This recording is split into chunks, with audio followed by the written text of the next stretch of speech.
Completing your basic setup, you should begin to design your game. When companies design a game, they usually go through many different planning stages, so that includes planning gameplay and also making concept art. But we don't have the time to do all that, so the process in this course is going to be a lot more simplified. Before you make your game, the two main things to consider is the game's story and the setting. The story aspect includes what characters you have and also what events will happen to the player. An event can be anything that can be triggered, like meeting a specific character or NPC, or wandering into a new area that hasn't been explored before. For the sake of this course, your story doesn't have to be too complicated. Instead, keeping things simpler will make things easier for you to program. For your setting, you should be thinking about whether your world is linear, like in Super Mario, where in each level you have to find your way to the end, and after that it's completed, or if your setting is more open world, like Pokemon or Zelda, where you can explore whatever areas you'd like first and then double back if you want to. Along with your setting, you should think about where the player can find things to interact with, such as if they can pick up items that'll help them on whatever their goal is, or if they can talk to other characters for key information. After planning the general idea of your game, it's time to put it on paper. I've found that the best way for me personally is to draw what I want my game to have. This map outline is a drawing of a town and a route area in a mock Pokemon game that I had planned.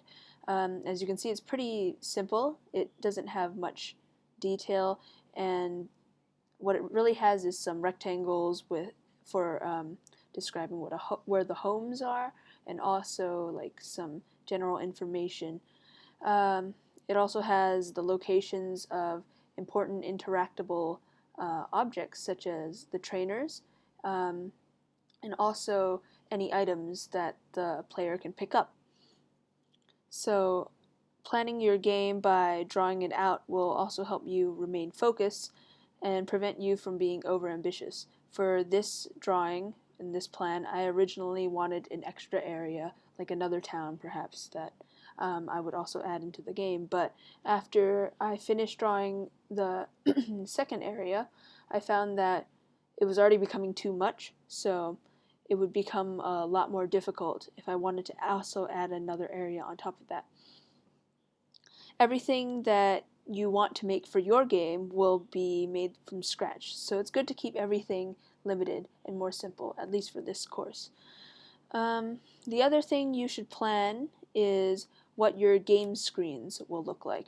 So an example again in Pokemon is that there is an overworld screen where the player is walking around and they can see like the grass, the trees, the buildings and that kind of thing. And there's also a battle screen and like a menu.